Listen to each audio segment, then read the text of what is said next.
맞습니다. 예, 오늘은 데살로니가전서 5장 16절에서 24절을 중심으로 연속하면 기여한다 라고 하는 제목의 하나님의 말씀을 전하고자 합니다. 2019년도 표어를 우리 다 함께 크게 외쳐보겠습니다. 시작! 감당하면 성장하고 연속되면 기여한다. 네, 연기는 어떤 연기가 최고라고요? 감성 연기가 최고다. 감성 연기. 이렇게 한 해를 잘 승리할 수 있기를 바랍니다. 오늘은 그 중에서 특히 연속이라고 하는 주제를 가지고 좀 말씀드리기 원합니다. 첫 번째로 말씀드릴 것은 뭐냐면 하나님의 뜻이 뭐냐? 연속성이 하나님의 뜻이다 라고 하는 거예요. 16절에서 18절 다 같이 읽어보겠습니다. 16절에서 18절 시작! 항상 기뻐하라. 쉬지 말고 기도하라. 범사에 감사하라. 이것이 그리스도 예수 안에서 너희를 향하신 하나님의 뜻이니라. 아멘. 항상 뭐하라? 기뻐하라. 쉬지 말고 기도하라. 범사에 감사하라. 이것이 예수 안에서 우리를 향한 하나님의 뭐다? 뜻이다 라고 하는 거예요. 여러분 사실 이 본문에서 핵심 키워드는 뭐 기쁨, 기도, 감사이기도 하지만 어쩌면 이보다 더 사도 바울이 강조하려고 했던 것은 항상 범사에 쉬지 말고 뭐 이 표현은 아닐까 생각해 봅니다. 이게 다 비슷비슷한 말들이잖아요. 연속하라는 거죠. 반복하라는 거고요. 지속성이다. 이렇게도 볼 수 있을 것 같습니다. 그러니까 우리를 향하신 하나님의 뜻이 뭐냐면 그게 기도이든지 하나님을 기뻐하는 것이든지 감사이든지 예배하는 것이든지 능력이든 거룩이든 이런 하나님께서 기뻐하시고 선하게 여기시는 것들이 어떠해야 된다는 거예요? 지속돼야 된다. 연속돼야 된다는 거. 범사에 쉬지 말고 항상 연속돼야 된다. 이게 주님의 뜻이다라고 하는 거예요.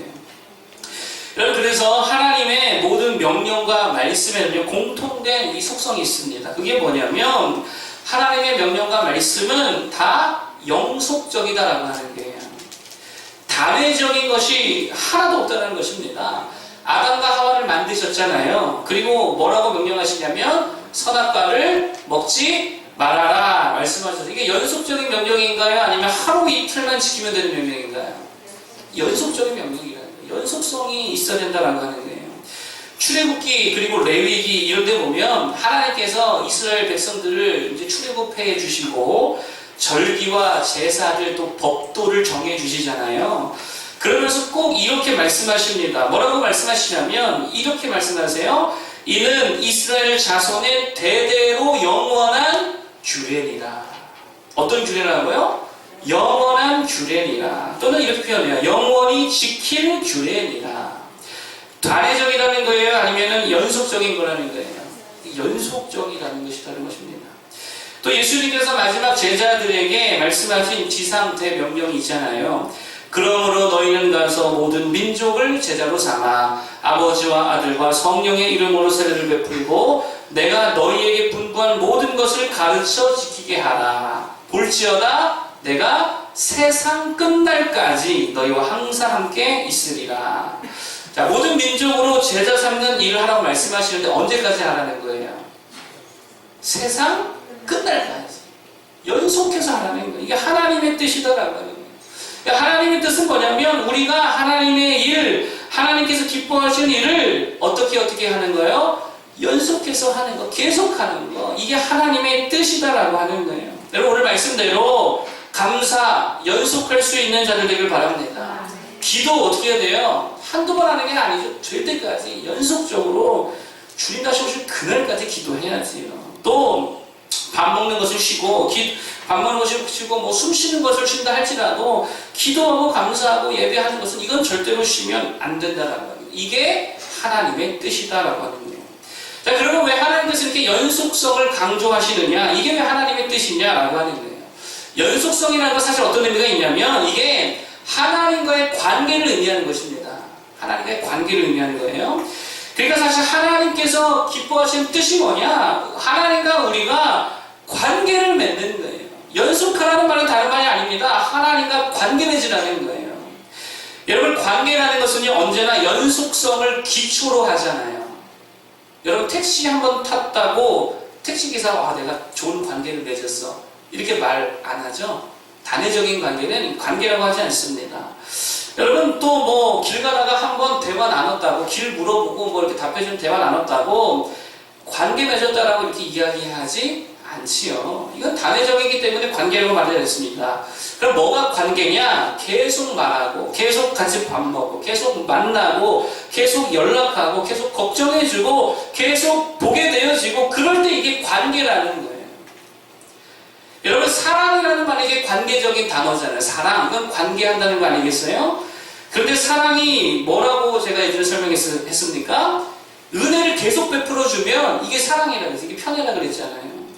누군가에게 한 번, 두 번 은혜 베풀 수는 있죠. 이거는 관계 맺는 게 아니에요. 사랑이 아니에요. 자비 베풀어줄 수 있습니다. 그런데 이게 계속되고 연속되고 반복될 때에 이게 사랑이고 이게 관계라는 거예요.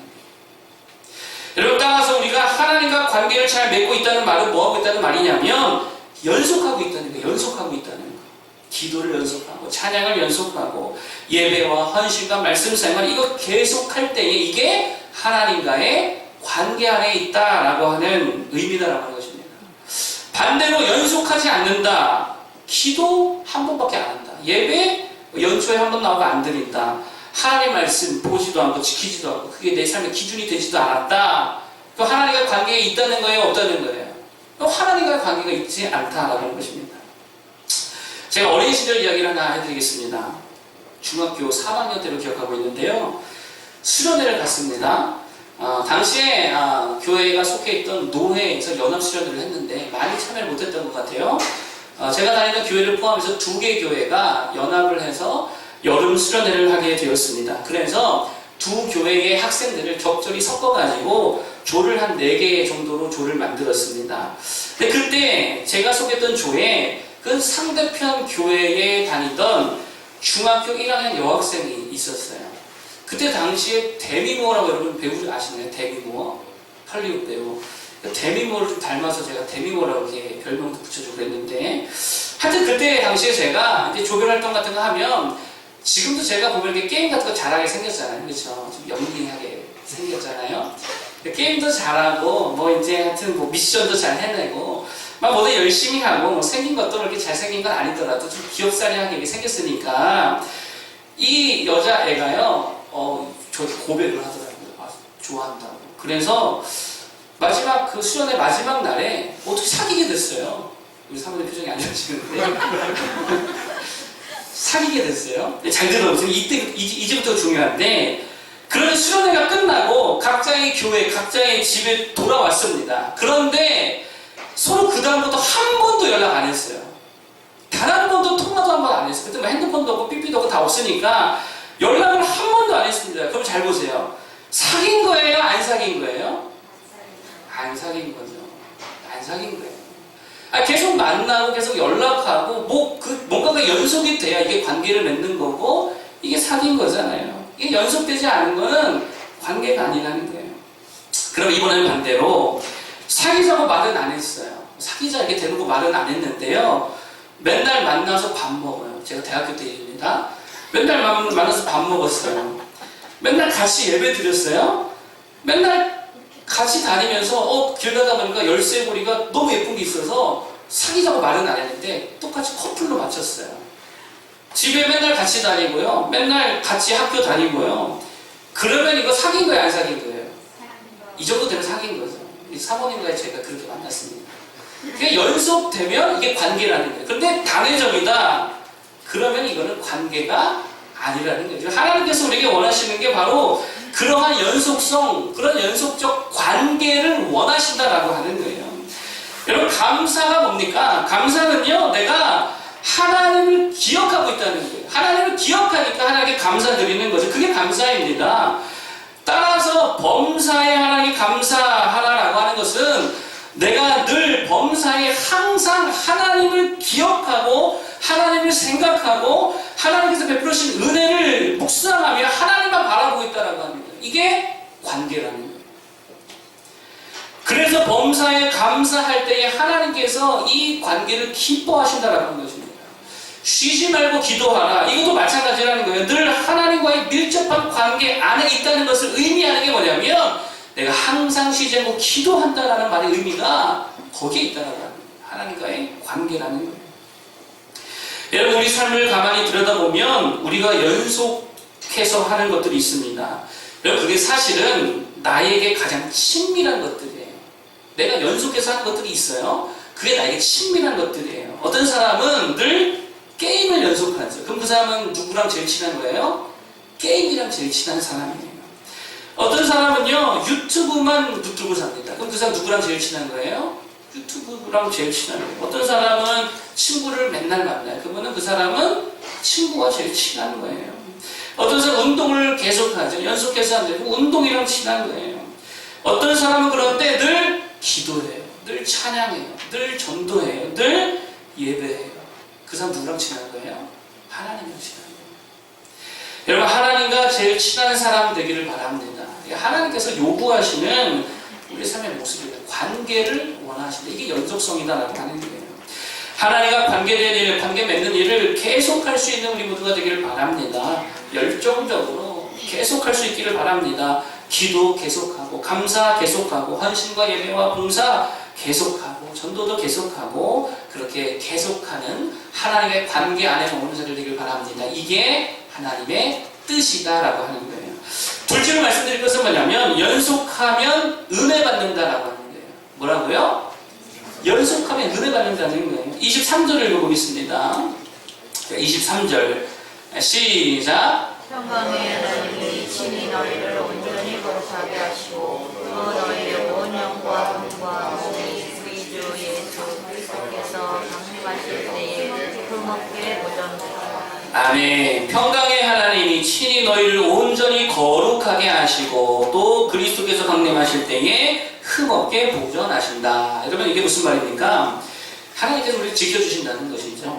항상 기뻐하고 쉬지 말고 기도하고 범사에 감사하고 이게 하나님과의 긴밀한 관계 가운데 머무는 자들. 그 뒤에 내용도 그거잖아요. 성령을 항상 간직하는 것도 하나님과 관계 안에 있다는 거잖아요. 예언의 말씀을 소멸시하지 않는 거, 항상 말씀 붙드는 거, 범사에 악을 가까이 하지 않는 거, 이것도 하나님과 관계된 일을 연속해서 하는 자들인데 이렇게 하나님과의 관계 안에 있는 자들을 지켜주신다는 거예요. 은혜 주신다는 거예요. 누구에게요? 하나님과의 관계 안에 있는 자들에게 은혜를 주신다는 거예요. 여러분 우리가 지금 이 원리를 좀 알기를 원하는데 여러분 은혜는요 의인에게 주는 거 아닙니다. 이렇게 알아야 돼요. 은혜는 의인에게 주는 거 아니에요. 착한 행동을 한 사람에게 주는 거 아니에요. 무슨 정의를 행하고 나라를 살리고 불쌍한 자들을 도와주고 선한 일을 한 사람에게 은혜 주시는 게 아니라는 거예요. 이거 기독교가 아닙니다. 그럼 누구에게 은혜 주시느냐? 하나님과 관계하고 있는 자에게 주신다라고 하는 거예요. 그가 부족해도, 그가 죄인이어도, 연약해도, 실수해도, 넘어져도, 되게 바보 같은 일만 해도 하나님과 관계 안에 있는 자들에게 은혜를 주신다라고 하는 거예요. 핵심이 뭐예요? 관계라는 거예요. 관계. 제가 이렇게 목사님들을 보면 설교를 잘하는 것도 아니고 인품이 좋은 것도 아니고 그렇다고 엄청 도덕적으로 완전한 것도 아닌데 그 중에는 뭐 과거에 이렇게 성적인 어떤 그런 범죄 때문에 구설수에 올랐던 제명당할 위기까지 있었던 목사님들도 있더라고요. 그럼에도 불구하고 하나님께서 은혜를 주셔서 이렇게 목회를 잘하시는 분들이 있다라고 하는 거예요. 너무 궁금했습니다.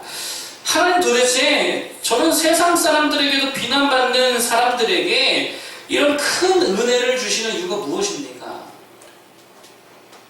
그때 제가 내린 답이 이거예요. 그들을 가만히 봤더니 기도는 엄청 하더라고요. 기도를 엄청 해요. 무슨 말이죠? 부족하고 못나고 참 인간으로 저도 부끄러운 모습이 되게 많은 그런 사람임에도 불구하고 사람 관계는 잘 못해도 그들이 누구와의 관계는 잘한다? 하나님과의 관계는 잘하더라고요. 그래서 은혜 받는 거예요. 여러분 성경을 잘 보세요. 노아 할아버지 아시죠? 도덕적으로 깨끗했습니까? 노아를 향해서 성경이 그가 당대에 의로운 자라 그러는데 이게 도덕적인 면에서 의롭다라고 하는 거예요? 아니죠. 그가 이런 일이 있잖아요. 술 잔뜩 먹고 홀딱 벗고 들어 누워 잤던 적이 있잖아요. 상상을 해보고 뭐 했겠어요? 우리도 충분히 예상이 되잖아요. 그리 좋아 보이는 모습이 아니라는 거예요.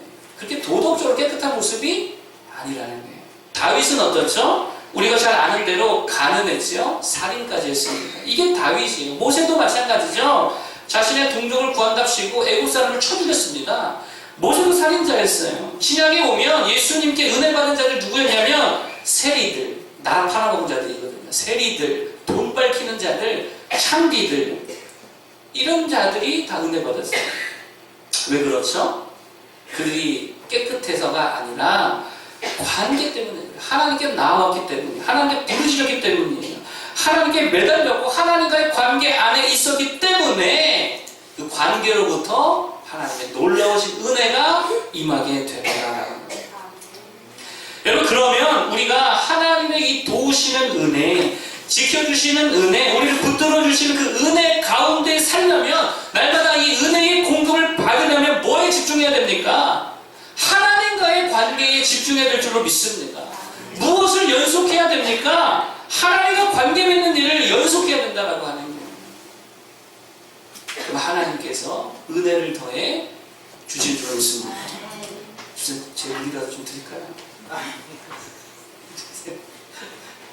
언제가 소개시켜드렸던 7전 8기의 은혜라는 책에 저자 신성 목사님 이야기를 드렸던 적이 있는 것 같아요.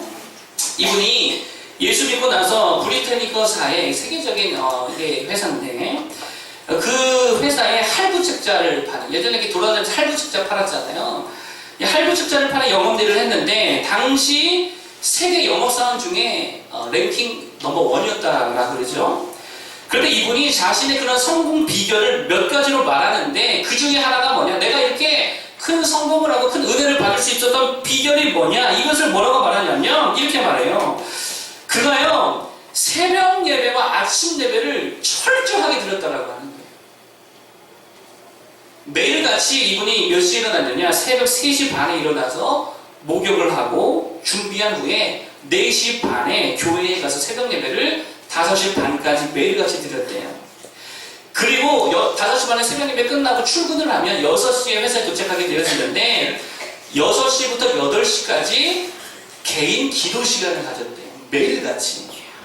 그리고 8시부터 9시까지는 산에 신우회 같은 걸 조직해서 산에 예배를 인도했다라고 하는 거예요. 이걸 매일 했대요. 그런데 누가 회사에서 이렇게 예배 드리는 걸 기뻐하겠어요. 이런저런 조롱과 방해와 위협이 있었지만, 그럼에도 불구하고 그냥 계속 했다라고 하는 거예요. 매일같이 예배하고 기도하고 했다는 거예요. 그리고 예배에 참여하는 다른 기도 사원들에게 너희들 영업 실적 1등 할 거 아니면 예수 믿는다는 말 어디 가서 하지 말라고 이렇게 강조하면서, 예수 믿는 사람들이 일도 진짜 잘해야 된다라고 늘 말했다라고 하는 거예요. 그러니 나중에는 이 예배 모임에 참여하는 기독 사원들이 다 상위 랭커가 되더라는 거예요. 그래서 나중에 덕분에 회사 강당에서 예배를 드릴 정도로 인정을 받게 되었다라고 하는 이야기를 하더라는 거예요. 여러분 잘 보세요. 뭐를 계속했다고요? 하나님과 관계 맺는 일을 계속했다고요. 누가 뭐라 해도, 그것 때문에 뭔가 지장이 있어도, 피곤해도 기꺼이 하나님과 관계 맺는 일들을 계속했더니 하나님의 은혜가 임하다. 여러분, 성경을 봐도요, 누가 응답을 받습니까?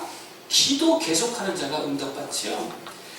될 때까지 기도하는 자가 응답을 받습니다. 누가 승리합니까? 계속 순종하는 자가 승리해요. 되게 바보 같아 보여도 여리고서 계속 돌았던 순종자들이 은혜를 받았습니다. 누가 형통케 되고 누가 평탄한 삶을 산다고 하나님 말씀하시죠? 이렇게 말씀하시잖아요. 이 율법책을 네 입에서 떠나게 하지 말며 주야로 그것을 묵상하여, 주야로 그것을 계속 한다는 거잖아요. 그러면 그가 평탄하게 될 것이고 형통하게 될 것이다.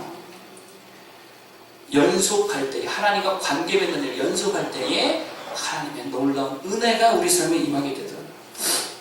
언제가 전도 집회 때 들었던 이야기입니다. 한 남자 집사님의 간증이었는데요.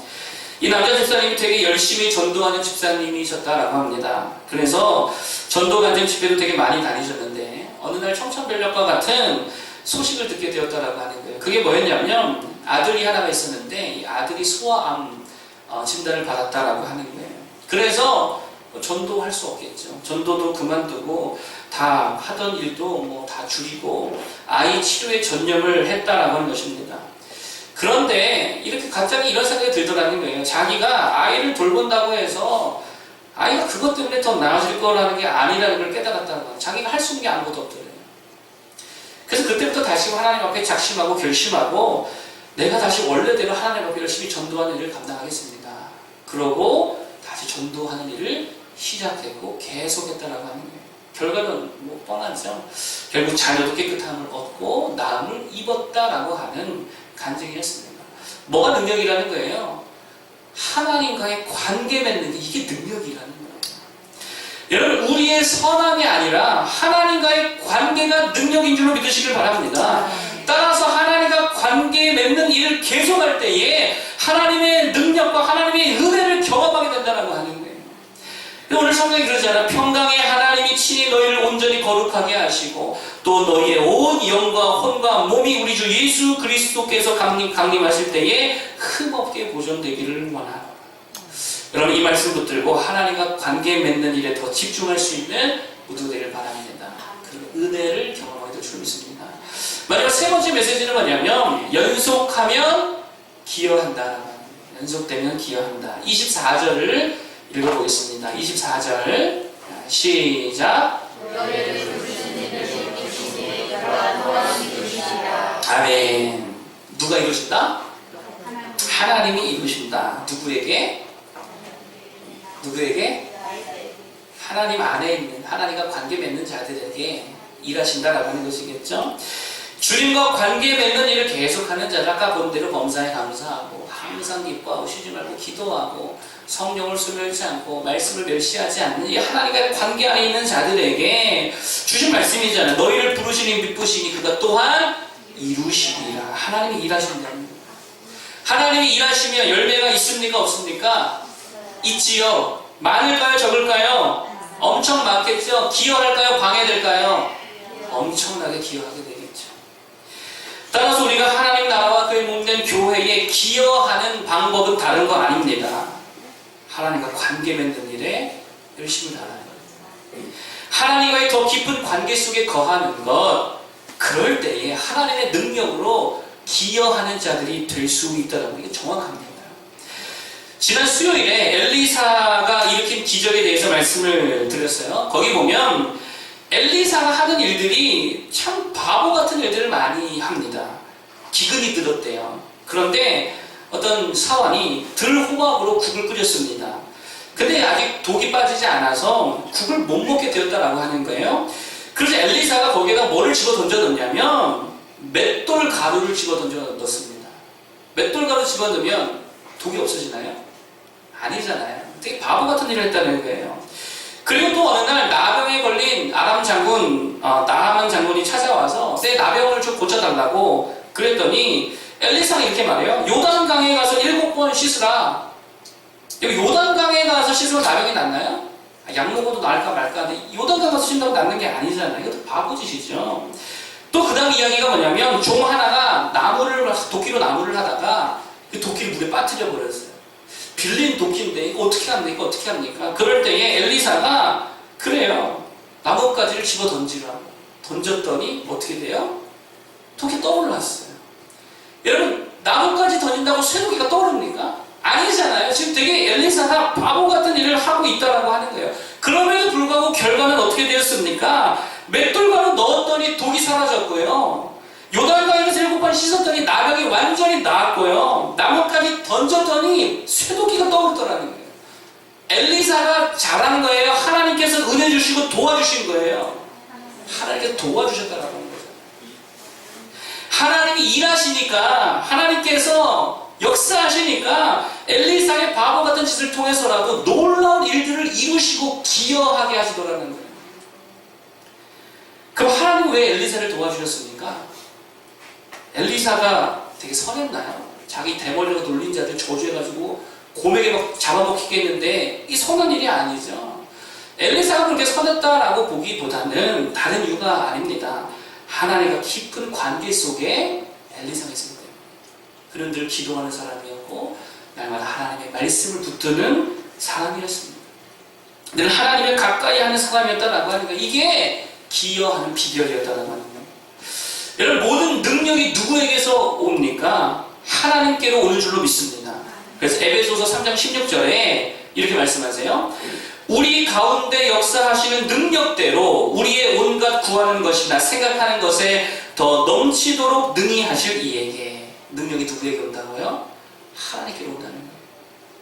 따라서 하나님과의 관계가 우리의 능력이고 하나님과 관계되는 일을 계속하는 게 힘인 줄로 믿습니다. 이 원리를 깨달아야 됩니다. 히스기야 시대에 아수르 제국의 군대가 예루살렘에 쳐들어왔습니다.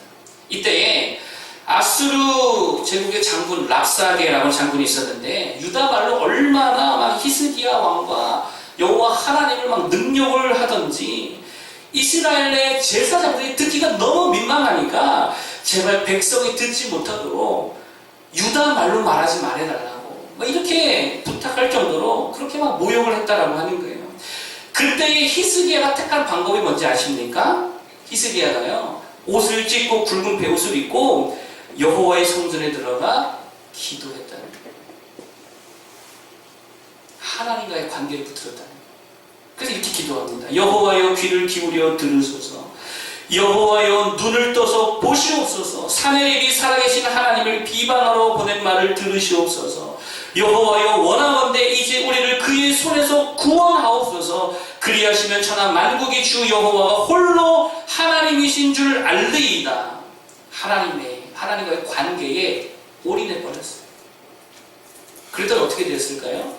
이 림나 전투라고 있는데 아수르가 림나 전투에서요 갑자기 하루 만에 18만 5천 명의 원인 모를 병인지 뭔지 모르겠지만 원인 모를 이후로 다 죽어버렸어요. 그래서 아수르 니느웨로 퇴각을 했는데 퇴각했을 때에 거기에 반란에 의하여 사내립 왕이 죽게 되었어요. 능력이 어디서 왔어요? 하나님과의 관계에서 왔다는 겁니다. 여러분, 우리가 되게 착각한 게 있습니다. 그게 뭐냐면 우리의 열심에 능력이 있다고 생각해요. 열심히 하면 될 거라 생각해요. 죽어라 뛰면 열매가 맺힐 거라고 생각합니다. 아닙니다. 하나님과의 관계에 능력이 있다라고 하는 거예요. 전도도 마찬가지예요. 우리가 전도로 하나님 나라에 기여해야 되잖아요. 그런데 전도의 능력은 우리의 열심에 있는 게 아니라는 거예요. 여러분, 사도 바울을 보면 전반기는 죽어라고 뛰는 사역이었어요. 그런데 후반기에는 옥중에 갇혀버린 신세가 되었습니다. 죽어라고 뛸 수 없게 되었어요. 그런데 그때는 하나님께서 사람들을 사도 바울에게 막 보내주셔가지고 복음을 전하게 하십니다. 제 생각에는요, 찾아다니며 복음 전하는 것보다 자신에게 찾아온 사람들이 더 많았던 것 같아요. 능력이 어디서 왔다는 거예요? 내 열심이 아니라 하나님과의 관계에서 이 능력이 오게 되더라는 거예요. 유병국 선교사님이라고 계십니다. 감기아 선교사님. 이 선교사님 이야기인데 이분이 아프리카 선교를 시작할 때만 해도 선교하면서 가장 어려운 게 무엇입니까? 라고 물어보면 가족들의 질병 문제입니다. 이렇게 대답하고 그렇게 생각을 했더래요. 그런데 시간이 지날수록 이 선교사님을 더욱더 힘들게 한 것은 뭐였냐면 그토록 열심과 열정을 불태우면서 복음을 전했음에도 불구하고 너무도 미미한 열매 때문에 이게 너무도 힘들었다라고 하는 거예요. 그래서 나중에는요 선교지 탓을 했대요. 내 문제가 아니다. 이 동네가 워낙에 완악하고 이 동네가 워낙에 영적인 그게 강해가지고 이거 원래 안 되는 지역이다. 완악한 현지인들을 탓을 하고요. 아무래도 내가 물고기 없는 곳에 낚싯대를 내려놓고 있는 게 분명하다고 말하면서 선교지를 바꿔야겠다. 중국이든 뭐 러시아든 정말 부흥이 일어나면 선교지로 바꿔야겠다. 이 생각을 하면서 지냈다라고 합니다. 너무 힘들어서. 근데 그러던 어느 날 한 선교사 모임에 참여하게 되었는데 그때 한 뉴질랜드 선교사님이 하나님께서 나에게 환상을 보여주셨다라고 하면서 그 이야기를 하더라고요. 그 내용이 뭐였냐면 이런 거였어요. 한 깊고 푸른 샘이 있었는데 그 우물 옆에 한 마른 남자가 너무도 목이 말라 하면서 있더라는 거예요. 그래서 손에 들고 있는데 뭘 들고 있는데 끈이 없는 두레박을 들고 서 있더라는 거예요. 그러니까 목이 말라 죽겠으면서도 끈이 없는 두레박 때문에 발만 동동 굴리고 있더라는 거예요. 그래서 환상 중에 이 뉴질랜드 선교사님이 주님께 말했다는 거예요. 주님, 어떻게 하는 것입니까? 어떻게 해야 됩니까? 어떻게 저 사람에게 물을 먹일 수가 있겠습니까? 그래서 하나님께서 이렇게 말씀하셨대요. 기도가 곧 이 두레박의 줄이다. 뭐가 줄이라고요? 기도가 줄이라고 했대요. 이 이야기를 뭐 알고 했겠어요? 근데 얘기한 거예요. 그런데 유병국 선교사님이 야, 그 두레박 들고 있던 놈이 나였구나. 뒤통수 한 대 딱 맞았대요. 그러면서 자기 삶을 돌아봤더랍니다. 죽어라고 열심히 일은 했는데 죽어라고 기도는 안 해봤대요. 열심히 뛰기는 엄청나게 뛰어다녔는데 기도하는 일에는 그만큼 뛰어본 적이 없더라는 거예요. 그래서 엄청 회개했다는 거예요. 그러면서 오죽 내가 기도하지 않았으면 그 나한테 보여줘도 되는데 뉴질랜드 선교사님을 통해 알게 하시려고 그러더랍니다. 여러분, 우리도 마찬가지 아닙니까? 죽어라고 공부는 하는데 그만큼 기도 안 하잖아요. 사람 관계 맺는 일은 그렇게 열심히 맺고 다니고 있는데 하나님과의 관계는 그만큼 안 하잖아요. 뭔가 사역과 일은 설교 준비는 땀 흘리며 피 흘리며 막 잠 안 자며 열심히 하고 있는데 그만큼 기도는 안 하고 있다. 그러니 줄 없는 두레박 들고 있는 허덕거리는 모습이더라고요. 여러분, 능력은 내 열심에서 나오는 거 아닙니다. 열심과 노력이 곧 능력이 되는 게 아니라는 거예요. 하나님과의 관계가 능력인 줄로 믿습니다. 하나님과의 관계를 깊어지게 하는 일에 집중하고 거기에 투자하고 그 일을 연속해서 계속해서 감당할 때에 하나님의 능력이 우리에게 임하게 되는 줄로 믿습니다. 우리는 되게 우리가 열심히 하면 엄청 내 삶에 기여한다라고 생각하는데 똑똑한 사람들의 멍청한 선택이라는 책이 있습니다. 이 책 이야기만 하고 마치겠습니다. 여기 보면 우리의 열심이 그렇게 우리 삶에 기여하지 못한다라고 하는데 그렇게 열심히 살아봐야 되게 바보 같더라. 사실 그 얘기를 하는 것입니다. 뭐 이런 거예요. 부단히 돈을 아끼려고 막 열심히 살아가요. 그래서 2,000원짜리 고무장갑을 1,000원에 사는데 성공합니다. 2배를 깎았구나. 이게 우리의 열심이에요. 열심히 해서 깎았어요. 그런데 2,000만 원에 살 수 있는 차는요 2,200만 원에 덤탱이 있어서 사는 게 우리들의 모습이라는 거예요. 이게 우리 수준이고 이게 우리들의 열심의 한계라는 거예요. 고작 1,000원은 아꼈는데 200만 원 손해보는 인생. 우리가 이러고 살고 있더라고요. 박사가 이렇게 얘기하더라고요. 기독교 책도 아니에요, 이거는. 그러면 하나님의 능력은 뭡니까? 2,000만 원짜리 차를 3,000만 원에 산다 해도 그거를 기꺼이 감당할 능력을 주시는 이게 하나님의 능력이고 하나님의 수준이라는 거예요. 여러분 잘 보세요. 아껴서 기여하는 거 아닙니다. 열심으로 기여하는 거 아닙니다. 하나님이 부어주시는 은혜와 능력으로 기여해야 될 줄로 믿습니다. 그러려면 우리가 한 사람 한 사람이 더욱 하나님과의 관계에 올인해야 된다는 거예요. 말씀을 맺기를 원합니다. 연속하라라고 하는 것은 하나님과 관계 맺으라는 말이라고 했죠. 하나님과 관계를 깊이 하는 일을 계속하라는 것입니다. 그러면 은혜도 받고요, 능력 받고, 은혜 받고 능력 받으면 뭐 할 수 있어요? 기여할 수 있는 거예요. 그렇게 하나님과의 관계로 인해 감당하고 성장을 기여하는 여러분들 되기를 축복합니다.